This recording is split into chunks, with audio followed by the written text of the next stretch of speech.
welcome back to another video on the Wrestler's Way and to another edition of Raw Out of 10. And yeah, it's a big show today because of course the Beast Incarnate, Brock Lesnar, is on the show, and we're just a few weeks away from SummerSlam, obviously the second big show of the year. And yeah, it does seem like the card is slowly but surely taking shape. So yeah, let's get straight into it with Brock Lesnar, and he called Roman Reigns a tribal hog and said he would slaughter them like the ones on his farm. Alright, Brock, mate.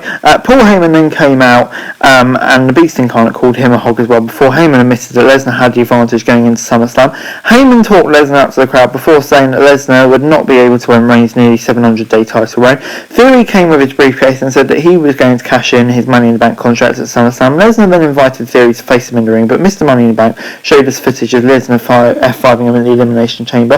Theory said he hadn't forgotten, and we saw Alpha Academy come out to back him up. Gabriel and Otis attacked Brock, but the Beast wiped them out before hitting and then with steel sets and a steel chair at ringside.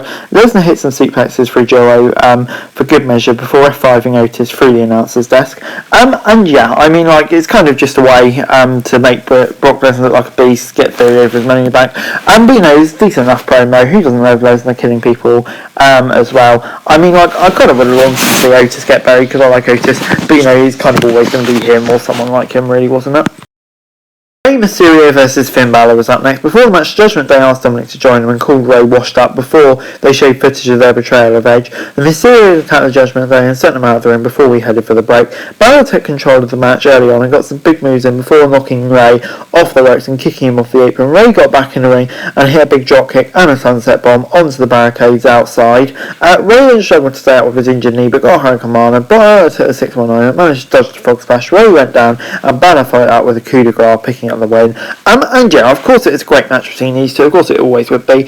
So yeah, it gets 7 out of 10. Also, I'm quite intrigued with the storyline. Will Dominic join or not? I think he eventually will. But yeah, I am quite intrigued to see where this all goes. So 7 out of 10 from me. Next up, Becky Lynch was mad that she was being overlooked while Carmella got 2 back-to-back title shots and demanded a championship match at SummerSlam. Kind of, you're not wrong to be fair. I know you're going for that championship match, Bianca Belair versus Carmella. Belair took control early on and sent Carmella outside before he headed for a bait. Back on Raw, Carmella got some big moves and tried for the roll-up, but the champ got out of it. Bianca then got a standing moonsault, but Mella got her knees up. Belair blocked a super kick before trying for a KOD. Carmella managed to reverse, but failed to get the pin. Carmella then reversed a powerbomb, as well as sent Belair outside before she was dropped on the apron. Mella rolled out of the way on top rope move before she was sent into the ring post by jabbing Belair's eyes. Becky got involved and ran a distraction, and Belair headed through and leaving Carmella to pick up the win by a counter. After the match, Carmella taunted the champ before she took a KOD. I mean, like, yeah, I don't really get why she gets 2 title matches. It just makes no sense. Becky's got a good point. I mean, like, I don't really know why Becky should get a title match. I mean, like, yeah, she did beat Asuka last week, but I mean, before that, she just lost all the time. So yeah, the Raw Women's division, I'm just not quite sure what to make of it. But yeah, personally, giving Carmella a title match just made very little sense to me. So 5 out of 10. Miz was then back with Miz TV as Ciampa with the special guest. Ciampa said that he was trying to get noticed on Raw and he thought hanging out with The Miz was the best way to do that. The Miz betrayed Logan Paul for refusing to team up with him before AJ Styles came out and made fun of his tiny balls. Styles rushed into the ring before Miz and Ciampa retreated. Ezekiel came out and introduced himself before we headed for a match. Ciampa and Ezekiel kicked it off, and the latter got some big moves early on before The Miz was tagged in and immediately isolated in an opponent's corner. Ciampa came back in and took a big throw before hitting a knee strike on the apron and sending Ezekiel outside. Back after a break on Raw, AJ was about to get the pin on The Miz, but Ciampa broke it out. Ezekiel then sent Ciampa outside and locked Styles in calf crusher on The Miz. Ciampa came back in and unloaded on AJ, but was disqualified. Yeah, it gets a 6 out of 10. I don't really know why he was disqualified, but you know, gets a 6 out of 10 from me. Decent enough match. Probably like a screw finish was the predictable result. So yeah, I'll let them off, I suppose. 6 out of 10. Backstage, Riddle wanted to watch Stranger Things with Lashley, but Bobby had told him he'd already watched it, okay. Alexa Bliss and Asuka then took on Nikki, Ash and Doudrop.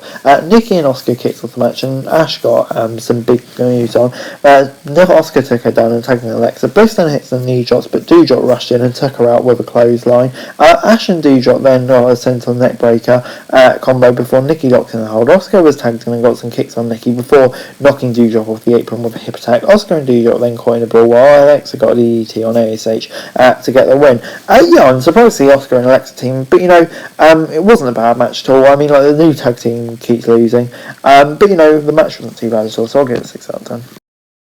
The Usos and Street Profits then came out in the middle of the promo when R-Truth came out and offered to be a guest referee at SummerSlam. The Usos called him a clown and Truth challenged into a match. Omos was out as well, and MVP said that the Nigerian Giant wanted to be the guest referee. The 6 men decided on a match to settle the issue and a brawl broke out. Omos helped take down the Profits and R-Truth before we headed for a break. The match began during the commercials and we moved back. The Usos were beating down on R-Truth in the ring.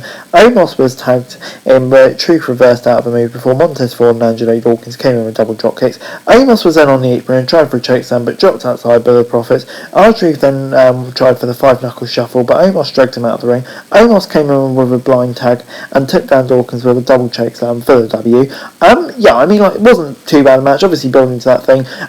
Quick question, are Omos and R-Truth feuding now?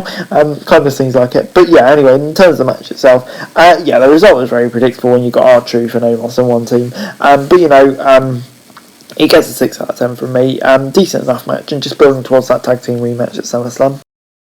Next up on Raw, it was the main event, Lashley and Riddle versus Theory and Rollins. Theory and Riddle were in the ring early on and Lashley tagged in with the babyfaces in control. Lashley got some big moves in before Rollins was tagged in and sent the Almighty over the ropes. Seth tried for a dive through the ropes, but Lashley caught him and sent him into the ring before Dolph Ziggler made his return and we headed for a break. Back to the match, Rollins caught Riddle with a sleeper hold before the latter broke out and hit a Pele kick. Theory then tagged back in but was locked in the Bro Mission. Riddle broke the hold and tags were made before Lashley got a neck breaker from Rollins. Seth was hit with a massive power slam before Theory broke out the pin. Riddle then got a power slam of his own as was heading for an RKO, but Lashley sent Rollins through the barricades with a massive spear. Theory then dodged the RKO in the ring, tried to roll Riddle up, but Ziggler broke it up the pin and Riddle got the RKO and picked up the win. After the match, Dolph Ziggler got in the ring and hit a super kick on Theory, finishing it off as Raw went off the air.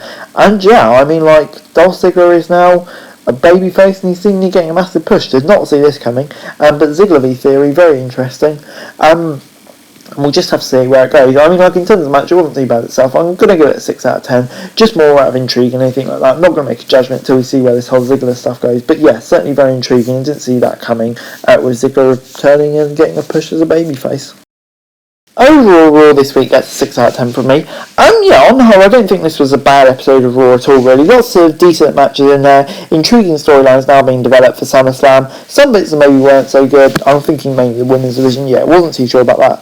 The rest of the stuff, I don't think it was too bad at all, really. A fair episode of Raw. But anyway, guys, that's it for today. Thanks very much for watching. Remember to like, share, subscribe. Any thoughts, comments down below. Follow us on Instagram for daily wrestling news. Subscribe to my channel, and that'll be greatly appreciated. Thanks very much for watching.